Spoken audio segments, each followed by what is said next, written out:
Good afternoon here on KM Activities, your home for the Comets. As we have another coach interview with us today, Joel Swanson sitting across from me. I'm Joel McCall, and thank you again to KM Telecom for providing our interviews throughout the fall season. Coach, we get to talk all about your win over Byron. And first of all, thank you very much for being with me. Can you drop your microphone down just a hair? There we go. All right, thanks. Thanks for taking some time with me. I do appreciate it. Thank you. We appreciate the opportunity. Yeah, and, I actually kind of forgot about us yesterday, so now we're doing it on a Tuesday, but that's all right. At least we get you on before the big game against Byron. 28-8 was the score against Byron just last week. Then on Saturday night, and you go back and I was looking at a few notes of mine, and that first drive. I don't know if you could have asked for something better, Coach. I mean, you come out and I think they had it first, or you guys had it first, and you end up scoring on the second play of the game. I mean, 61-yarder for Sprider, and he was such an elite runner against Byron the first time with over 100 yards and 3 touchdowns. This time he breaks off for 61 yards. It's a great start. It was a great start, and they came at us with something different than they did in the previous game, and they gambled a lot where they sent guys, and the big thing is if we can be patient and realize that if he breaks it and gets 6 yards, he's got a chance to go at any time. They also shut us down a lot of times and stuff, but for the most part, you saw us get a lot of big plays on offense and not much of those drives that we did the first time we met them. Yeah, that's for sure. And not so much of the long-standing drives. The longest drive of the entire ball game was 11 plays from them. It ended up being an interception. We'll go back to that for after a little bit. But yeah, you lead 7-0. You get a punt. You force them, and you're putting them in a hole, which is awesome because you're obviously wanting to try and take away some Ferrickson since he was so good in their first-round matchup. And then you end up, getting one, good field position, and two, another big play from Easton Knoll. Yeah, our coaches right away when they saw him blitzing a lot up inside said, let's get the ball out on the edge, and he made a great run on it. It wasn't exactly like we thought, but he made the play, and he's out there in space, and so just a great way to start offensively for our team, and you kind of worry then about a little bit of a letdown. I don't think we really let down. It's just they started guessing right on a lot of things, and they executed on defense as well. Yeah, I think both teams really settled down after the 14-0. You guys, kind of jump on them early, but at the same time, the defense, I mean, you look at the first half for Byron. Punt, punt, punt. They had a fumble by Ferrickson, another punt, and a turnover on downs. I mean, your defense, once again, stepping up, knowing that you're going to have a heavy runner, and they limited him. Well, it's a credit to the guys because they came out in a lot of different looks. We kind of anticipated that, and they saved some other looks that we hadn't even seen before. And so, to be honest, the guys really got to be mentally into it. They got to stick with what we're trying to do. They can't be overwhelmed with things, and they got to communicate stuff out. And so I thought our guys really rose to the occasion. Well, and they were a big play team, not so much as moving the chains. And I spoke about it during my warm-up show about how if they can't get Ferrickson going to move the chains 5-6 yard chunks, it was really hard for them even throughout the season to get those chains moving by throwing the ball. They were really a long-distance passing team. Yeah, and that's what we talked about. We had all along been saying that we have to try to control number 10 as a receiver, and we just basically put two guys out on him the whole time because he has a lot of big playability. We kind of did something similar the first time we played him, and we had said that all along. We had to limit the big play.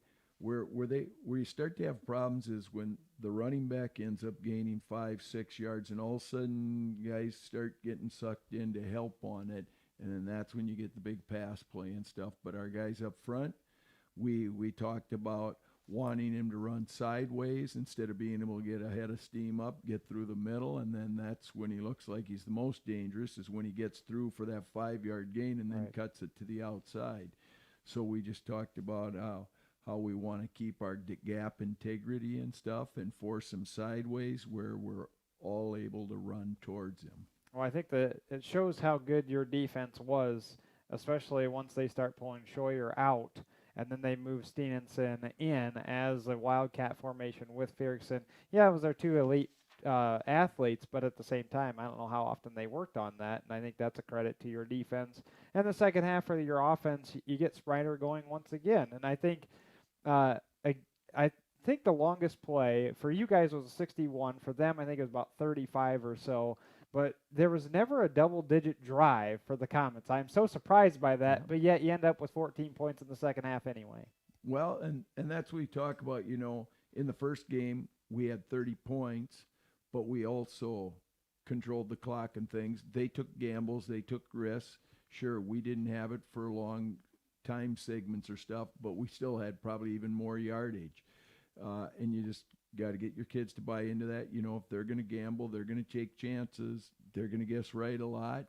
And when we guess right or break a tackle, it's got a chance to go at any time. Yeah, and one thing I did want to mention, and we've talked about downfield blocking.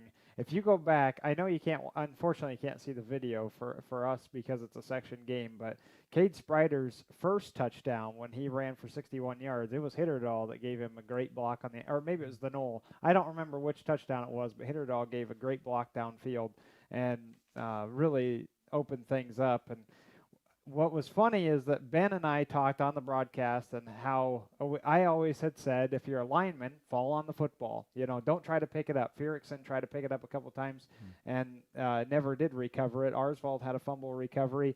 Brody Heggie is the one that comes out with an interception, though, Coach. Not, Bigelow on the outside. Nobody else. You got a lineman that has just a fantastic play. One, you guys read that middle screen so well, but then it's a credit to the senior Brody for having the hands to make the play. Yep. The guys, like you say, we had 2 or 3 guys. They recognized it coming and they made the play.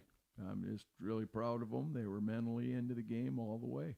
Well, let's talk a little bit about Winona then after the 28-8 win over Byron. It's a team that you already played. Saw them over at their spot. Now you play them on a neutral field.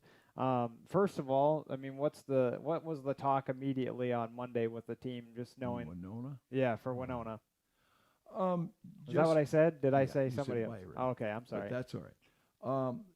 Just that this is the opportunity that you set out for. This is your goal. You want to become the section champ, and so starting day one, you're working towards it. You aren't looking ahead. And we think there's a lot of things we did in the first game that we can improve on, and I'm sure they're thinking the same thing and stuff. And so we're looking forward to the opportunity. I mean, obviously they've been very dominant. They're unbeaten. Nobody else besides our game has been really that close, and so we're going to have to be on the top of our game. Hopefully we've shown that we've improved throughout the season, and hopefully we'll have our best performance of the year. Did you as a coaching staff get a chance to watch the film again with Winona and start to try and figure out, man, if we could have done just a few little adjustments, what could have been? Oh yeah, you're always doing that. Shoulda, woulda, couldas and stuff and things, but also some good things that our kids did throughout, and it'll be interesting how it comes out this Friday. Yeah, I know that I don't want to I'm not asking you a full game plan. I'm not going to do any of that for you because I know you don't want to spoil anything coming up on Friday night. It should be a great ball game. I'm really looking forward to it, Coach. Thank you very much for always sitting down with me. Do appreciate the time, and we'll talk again on Friday before the ball game. All right, sounds great. Appreciate everybody's support.